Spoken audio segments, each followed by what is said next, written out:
देखिए आप लोग को आइडिया लग गया होगा कि आज मैं परिमेय संख्या के बारे में पूरा इसका जो परिचय है, इंट्रोडक्शन है, उसके बारे में हम चर्चा करेंगे। बारीकी से इस टाइप से हम आप सभी को समझाएंगे और आप ध्यान से अगर देखते जाएंगे और उस चीज़ को समझने का चेष्टा करेंगे तो आसानी से हर चीज़ आपको समझ में आता चला जाएगा।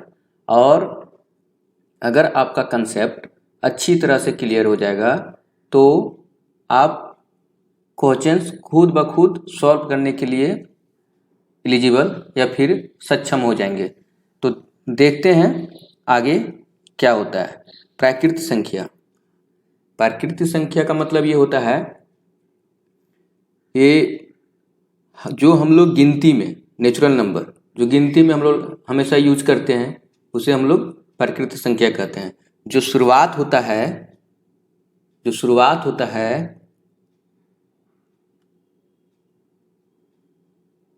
एक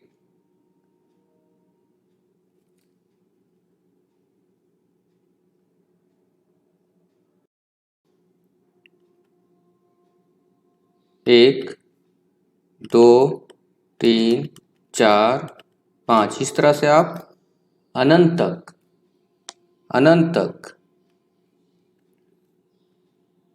यानी इन्फिनाइट तक इसको ले जा सकते हैं। ठीक है, ये आपका हो गया।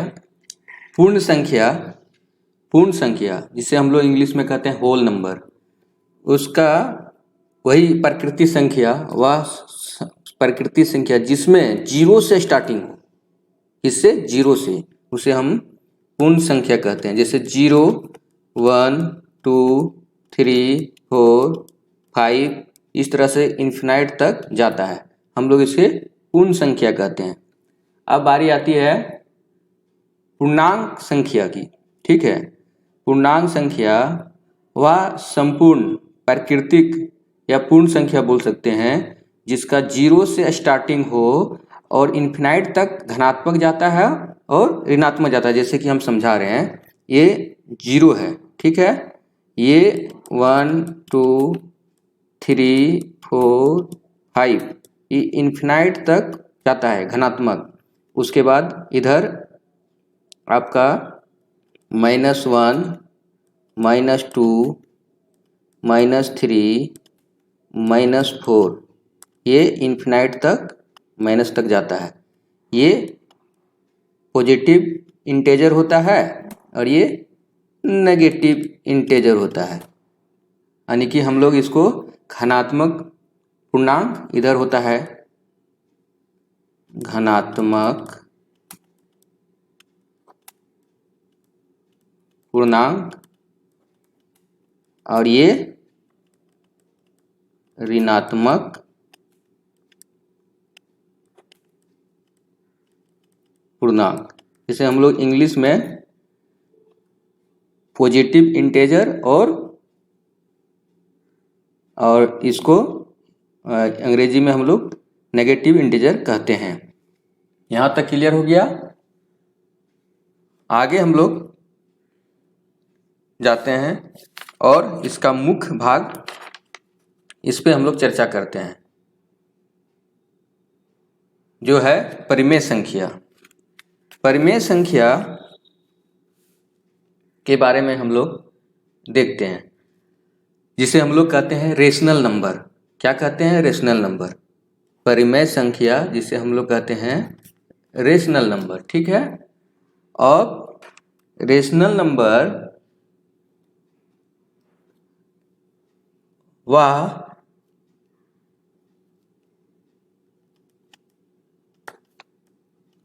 पूर्णांक संख्या जिसको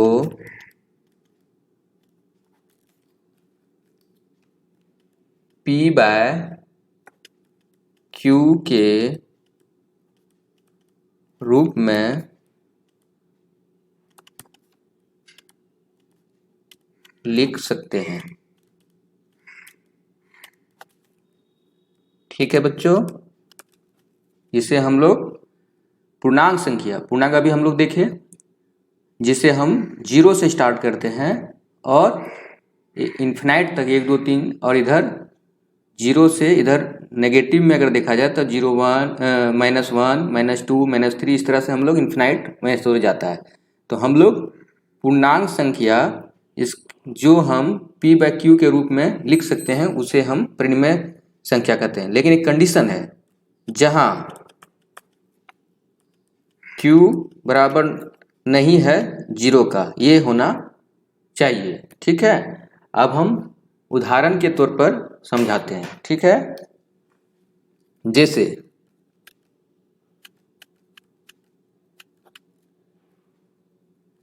3/2 है ना, 3/2 क्या ये परिमेय संख्या है?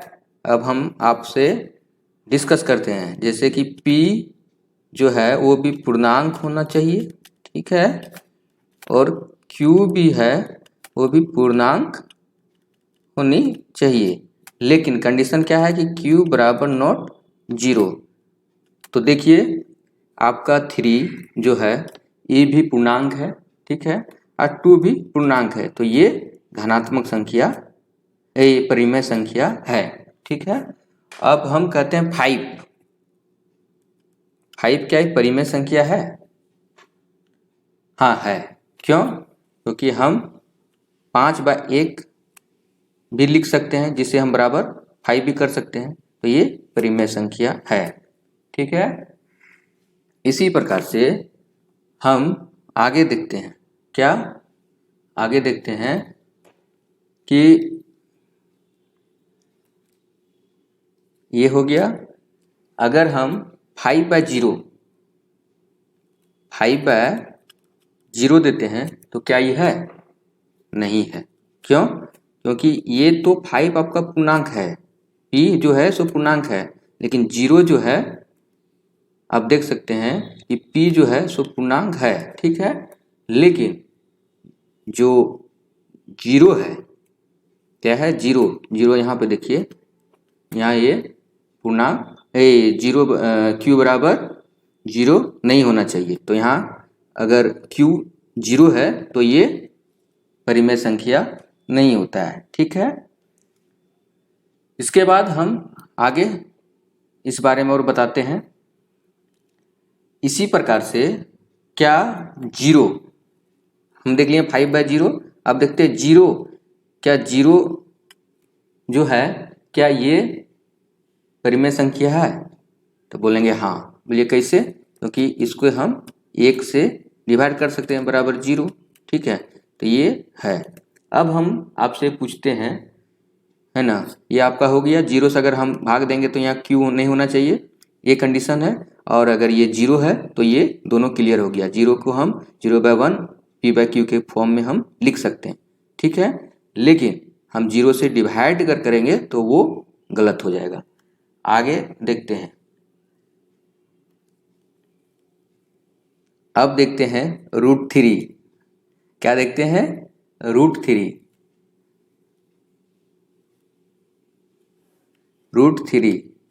√3 क्या ये है? √3 क्या ये परिमेय संख्या है? नहीं है। रूट आप पूछिएगा कि √3 आप यहाँ पे दिए और 1 से दिखा रहे हैं तो कैसे होगा? ये नहीं होगा। आप दिखा रहे हैं कि यहाँ पे 5/1 के रूप में हम लिख सकते हैं, तो √3/1 के रूप में भी तो लिख सकते हैं, लेकिन नहीं। क्यों? क्योंकि √3 का जो वैल्यू है वो फिक्स नहीं है, अप्रोक्सीमेटली आता है। लेकिन हम √4 को हम लिख सकते हैं। क्यों? तो ये परिमेय संख्या है। इसका मान अगर हम वर्गमूल इसका निकालेंगे तो इसका वर्गमूल कितना आएगा? 2 आएगा। ठीक है, अब ये कंडीशन है। क्या कंडीशन है? हम डिटेल में आपको भी बताते हैं। जैसे कंडीशन ये है कि इसमें क्या है कि आप परिमेय संख्या तभी लिख सकते हैं जब आपका रूट के अंदर क्या है? पूर्ण वर्गमूल होना चाहिए। ये क्या है? पूर्ण वर्गमूल नहीं है, ये पूर्ण वर्गमूल नहीं है, वर्गमूल नहीं है। लेकिन ये पूर्ण वर्गमूल है। क्या है? पूर्ण वर्गमूल है। ये पूर्ण वर्गमूल है ना? ये पूर्ण वर्गमूल है। पूर्ण वर्गमूल क्या क्या होता है हम तो अगर आप नहीं जानते होंगे तो आगे डिस्कस करेंगे, लेकिन ये पूर्ण वर्गमूल है। तो पूर्ण वर्गमूल वो होता है जैसे हम लोग लिखते हैं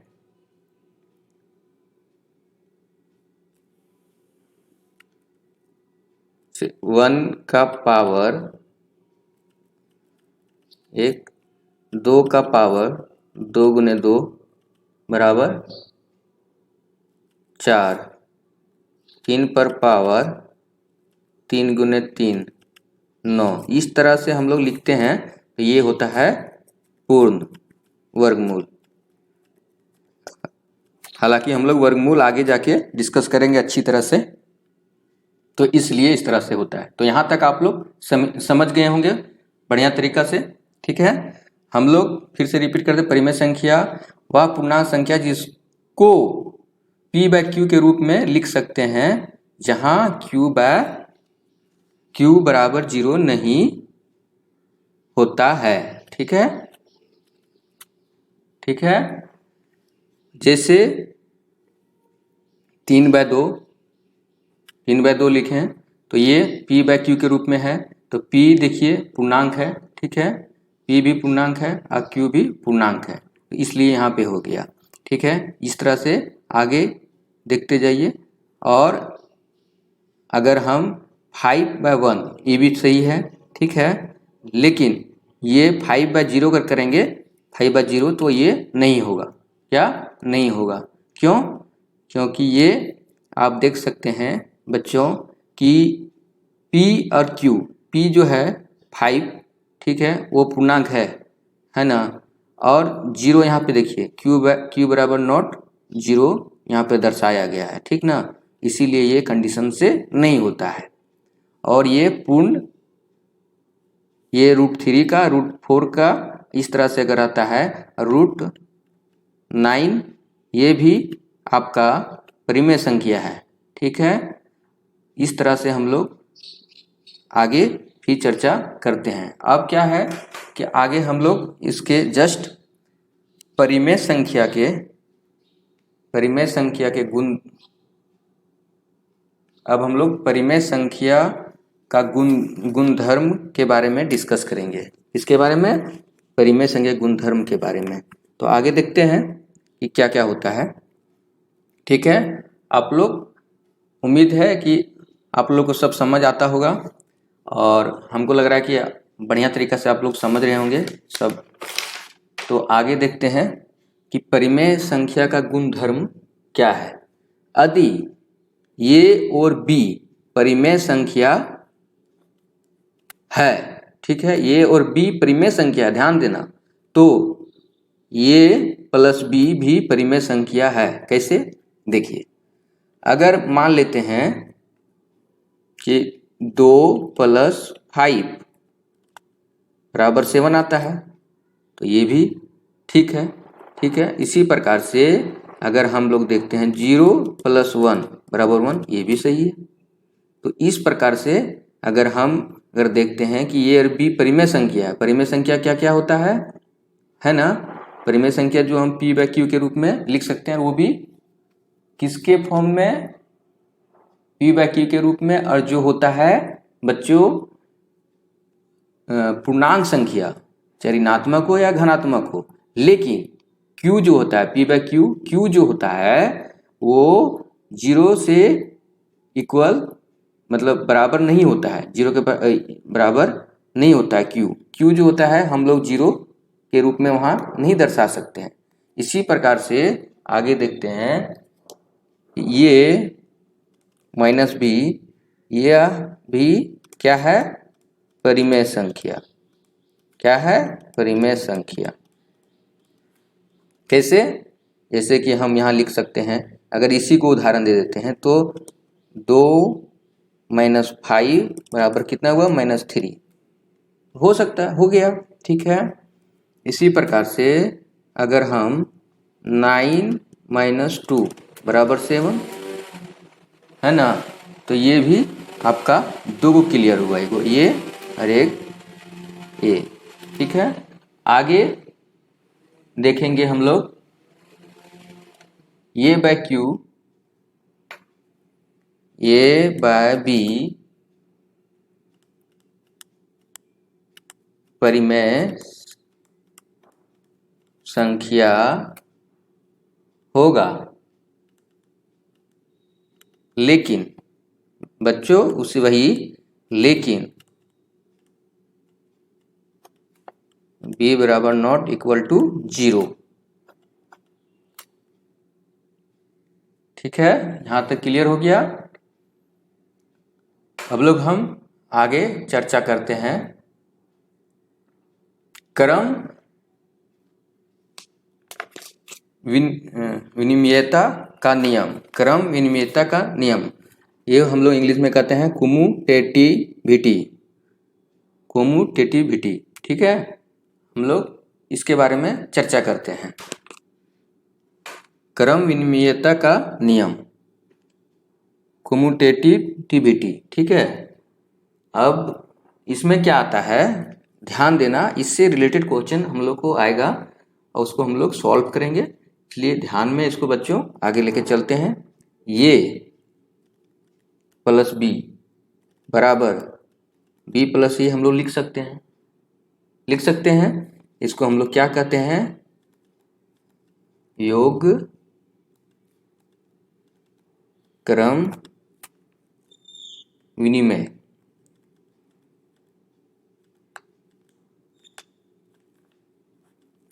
ए प्लस बी बराबर बी प्लस ए प्लस बी बराबर बी प्लस ए, है ना। इसको हम लोग कहते हैं, लिख सकते हैं कैसे, जैसे हम लोग यहाँ 4 प्लस 3 बराबर 3 प्लस 4 तो दे ही सकते हैं, क्योंकि ये भी 7 आएगा और ये भी 7 आएगा। यहाँ तक क्लियर है। अब क्या है, ए गुने बी बराबर बी गुने ये, इसे हम लोग क्या कहते हैं, गुणन क्रम विनिमय। क्या कहते हैं, गुणन क्रम विनिमय।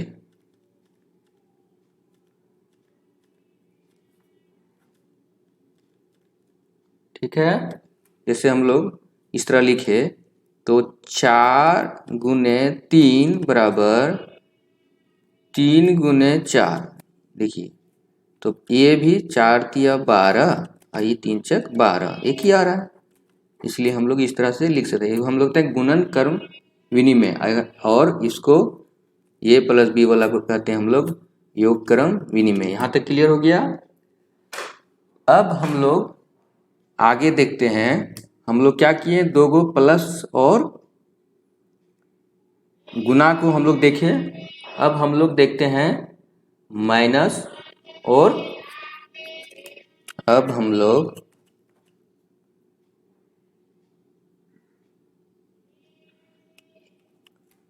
लोग देखते हैं क्या,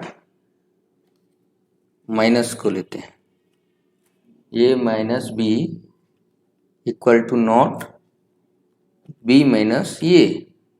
ठीक है, हम लोग नहीं लिख सकते इस टाइप का, हम बताते क्यों, क्योंकि देखिए ये 4 माइनस 3, ठीक है, बराबर 3 माइनस 4। अब देखिए आता है बराबर, ये तो 1 आ गया, यहाँ माइनस 1 आ गया, तो नॉट इक्वल टू हो गया।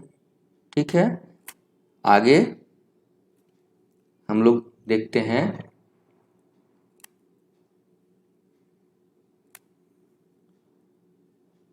ये divided by b not equal to b divided by ये। हम लोग ये इस प्रकार से नहीं लिख सकते हैं, इसका हम उदाहरण बताते हैं। अब हम इसको भागा देते हैं, तो ये इससे भागा देंगे, इससे भागा, तो ये इक्वल टू नहीं होगा। इसको हम लोग क्या कहते हैं, व्यवकलन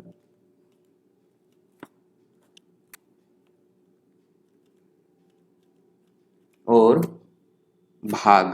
हम लोग ये वाला कहते हैं भाग क्रम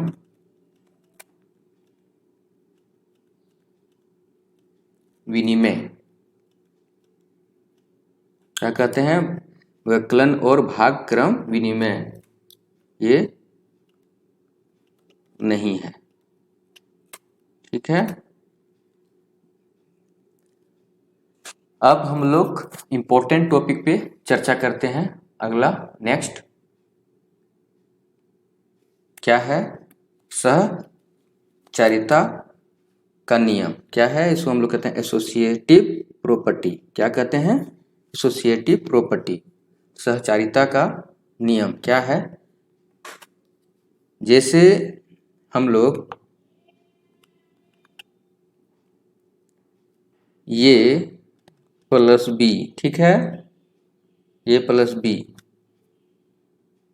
प्लस सी बराबर हम लोग लिख सकते हैं ये प्लस बी प्लस सी लिख सकते हैं। जैसे कि उदाहरण के तौर पर 5 + 3, ठीक है, ए का वैल्यू दिए हैं 5 और बी का वैल्यू 3 और सी का वैल्यू दे देते हैं 4। ठीक है, तो इसी प्रकार से हम लोग यहाँ लिख बैठा देते हैं। क्या करते हैं? ए का वैल्यू कितना है 5, बी का वैल्यू कितना है 3 और सी का वैल्यू 4। अब देखते हैं कि इसका बराबर आता है कि नहीं। तो इधर आ गया ब्रैकेट वाला, देखते हैं तो 8 + 4 और इधर ब्रैकेट वाला आ गया है 3 + 4 7। ठीक है, अब हम लोग देखते हैं 8 और 4 12, 7 और 5 12 आ गया बराबर। हम लोग ये सहचारिता का नियम, मतलब हम लोग क्या करते हैं कि कॉलम अगर चेंज करते हैं कॉलम तो एक ही मान आता है, वो भी जब हम लोग ऐड करते हैं। ठीक है, इसी प्रकार से हम लोग गुना वाला देखते हैं। क्या देखते हैं? गुना वाला। गुना वाला में देखते हैं ए इंटू बी, ठीक है, इंटू सी बराबर ए इंटू बी इंटू सी, है ना। अब हम आगे देखते हैं इसी तरह बैठा के। ए का वैल्यू कितना लिए थे हम लोग 5, बी का 3 और सी का 4। ए का 5, बी का 3 और सी का 4। अब देखते हैं आगे क्या होता है।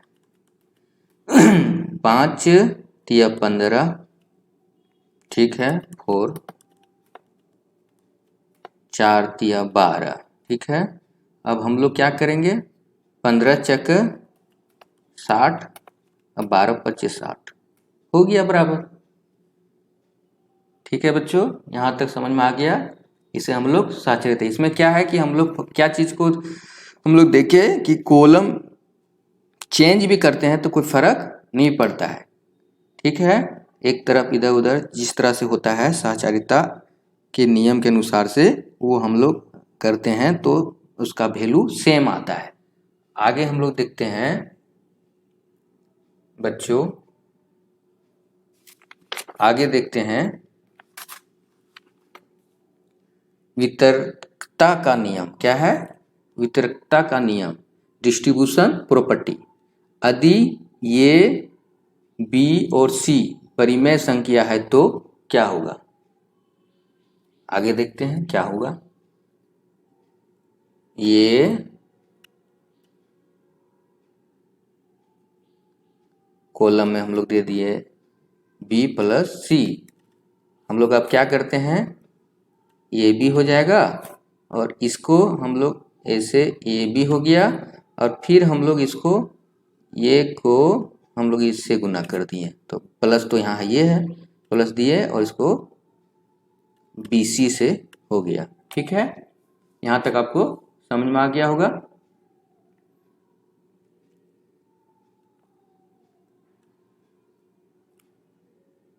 आगे देखते हैं, जैसे कि ये का वैल्यू दे देते हैं 2 और बी का वैल्यू x + 5। तो ये अब हम लोग 2x प्लस अब BC, अब हम लोग BC को देखते हैं तो क्या होगा 10 हो जाएगा। क्लियर है? ये आपका क्लियर हो गया। दूसरा देखते हैं क्या है, ये b माइनस सी है ना। तो अब क्या होगा, इसको पहले इससे गुना करेंगे और फिर इसको इससे गुना करेंगे। तो ए बी, और माइनस का साइन यहाँ है तो माइनस का यहाँ दे दिए, माइनस का यहाँ है तो माइनस का यहाँ दे दिए। अब क्या करना है कि इसको हम ए सी लिख दिए। आगे हम देखते हैं इसका प्रूफ करके क्या होता है ना। जैसे कि चलिए इसको मान लेते हैं 3, इसको मान लेते हैं x और y। तो इसको क्या हो गया, पहले इसको गुना करते हैं, ठीक है, और फिर इसको गुना करते हैं। यहाँ तक क्लियर है बच्चों। चलिए आगे, ये दो को क्लियर हो गया, 2 पॉइंट, ए पॉइंट और एगो ए पॉइंट। आगे देखते हैं।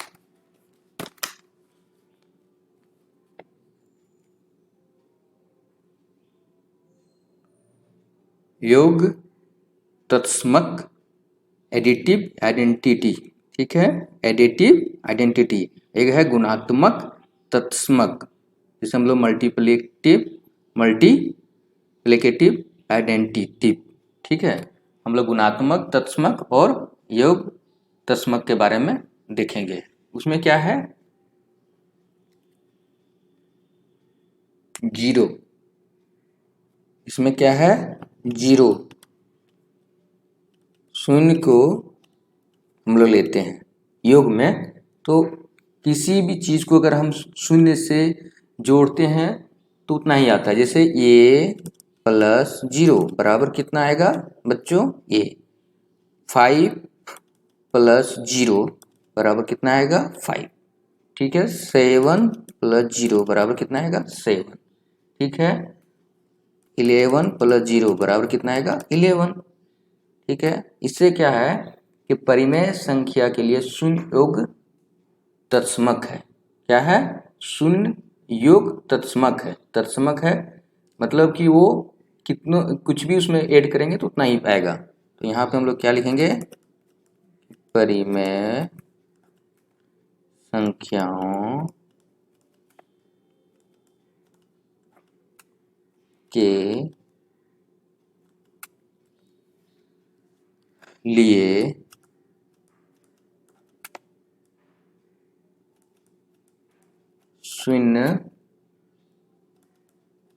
शून्य योग है ना। हम लोग क्या किए हैं, शून्य योग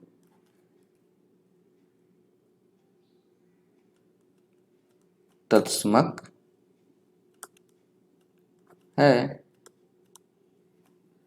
हम लोग क्या करेंगे, गुणात्मक का देखेंगे। गुणात्मक में 1 को लेते हैं हम लोग, 1, ठीक है। 1 से कोई भी चीज को गुना कीजिएगा उतना ही आएगा। जैसे 1 इंटू 1, ये इंटू 1 बराबर ये, 12 इंटू 1 इक्वल टू 12, ठीक है। 17 इंटू 1 इक्वल टू 17, ठीक है। 1000 इंटू 1 इक्वल टू 1000, ठीक है। इसमें हम लोग क्या सीखे कि परिमेय संख्याओं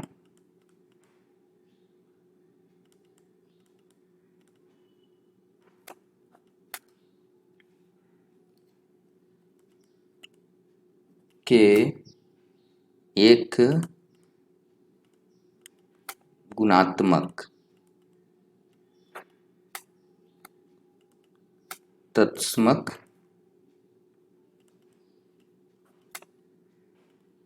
है,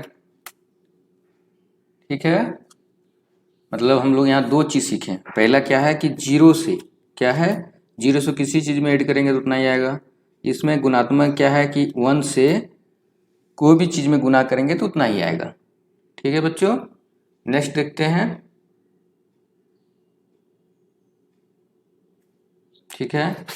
और इसी प्रकार से हम लोग आज का पूरा कंसेप्ट क्लियर कर लिए परिमेय संख्या का। ठीक है। और उसमें 2 पॉइंट हम लोग का भी बचा है। क्या है? आगे 2 पॉइंट और हम डिस्कस कर लेते हैं तो इसका सारा कंसेप्ट क्लियर, उसके बाद हम लोग क्वेश्चंस पे आएंगे। ठीक है बच्चों।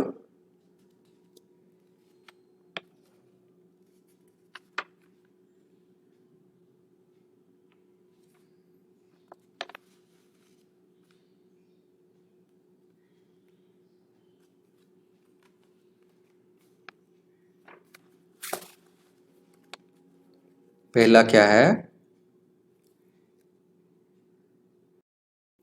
अब हम लोग थोक प्रतिलोम और गुणात्मक प्रतिलोम के बारे में पढ़ेंगे। एडिटिव इनवर्स और मल्टीप्लिकेटिव इनवर्स, 2 पॉइंट है, इसके बारे में हम लोग डिस्कस करते हैं। क्या है ये पॉइंट? हम पहले योग को लेते हैं, मतलब जोड़ने के बारे में सोचते हैं। क्या है? ये प्लस माइनस ये बराबर क्या होगा? 0। जैसे कि 7, ठीक है, -7, इसको ब्रैकेट में कर देंगे तो ये भी 0। ठीक है। जैसे 5, ठीक है, -5 बराबर 0, इस प्रकार से आता है। तो क्या है कि 0 क्या है? स्वयं 0 जो है, ठीक है, 0 -0, इसका कोई साइन, इसका 0 -0 का कोई मतलब नहीं निकलता है, ये 0 ही होता है, क्योंकि 0 एक न्यूट्रल नंबर है। क्या है? Neutral number. और स्वयं जो है 0, स्वयं जो है 0 एक युग्म प्रतिलोम है। क्या है? स्वयं 0 जो है एक ओम प्रतिलोम है। क्या है? योग प्रतिलोम है। 0 स्वयं एक योग प्रतिलोम है। ठीक है। आगे इसके बारे में हम लोग गुणात्मक प्रतिलोम के बारे में चर्चा करते हैं। जैसे कि ए बाय बी, ठीक है, क्या है?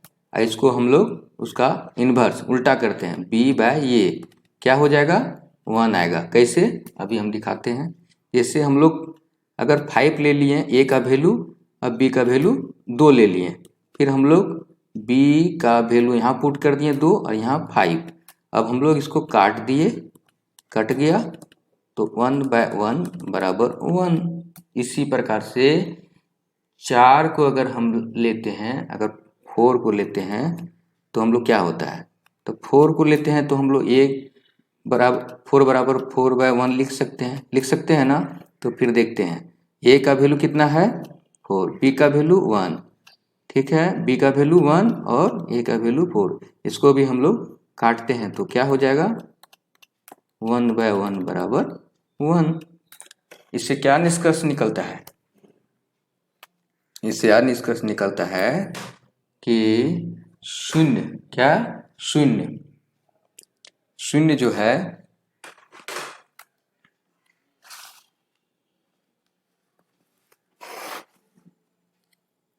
शून्य जो है गुणात्मक प्रतिलोम नहीं है। क्यों?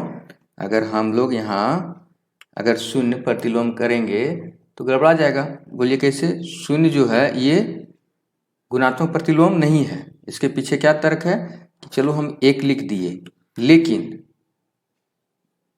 1/0 तो नहीं लिख सकते। क्यों? क्योंकि ये परिमेय संख्या में हम लोग p/q के वैल्यू में हम लोग देखेंगे q बराबर नॉट इक्वल टू 0, इसलिए ये 0 जो है शून्य, हम लोग आगे लिखे देखेंगे कि शून्य जो है, शून्य जो है वो क्या है? शून्य गुणात्मक प्रतिलोम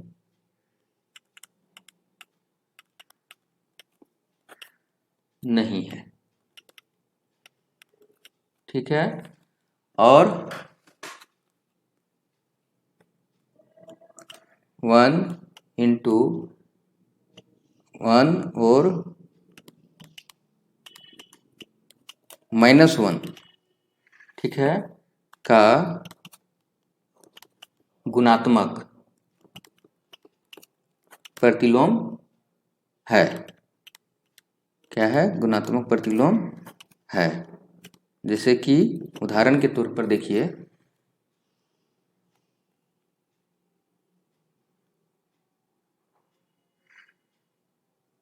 1 इंटू 1, 1 इंटू 1 बराबर क्या हो जाएगा, 1 आएगा।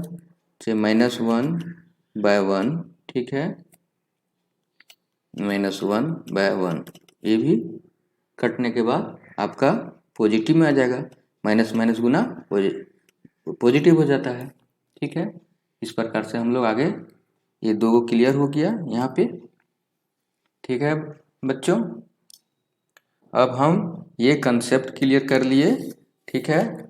अब हम आप सभी से यही बोलना चाहूँगा कि वीडियो आगे देखते रहिए, इसी तरह से हम उपस्थित होते हैं और नेक्स्ट वीडियो में हम इसके बारे में चर्चा करते हैं। जो लिंक आपको मिल जाएगा और आगे आप इसको अगला इसका एक्सरसाइज का जो सलूशन होगा वो आप नेक्स्ट वीडियो में सारा सलूशन मिल जाएगा। तो चलिए बच्चों, अच्छा लगा होगा तो सब्सक्राइब कर लेना, लाइक कर लेना और शेयर भी कर देना। और नए वीडियो के लिए आप सब्सक्राइब और बेल बटन पे अगर क्लिक करिएगा तो आपको इसका नेक्स्ट जो हर तरह से वीडियो जो आपको सलूशन मिलेगा और आपको पढ़ाई करने में हेल्प मिलेगा और हर तरह से। तो बच्चों सब्सक्राइब जरूर कर लेना। चलो, धन्यवाद।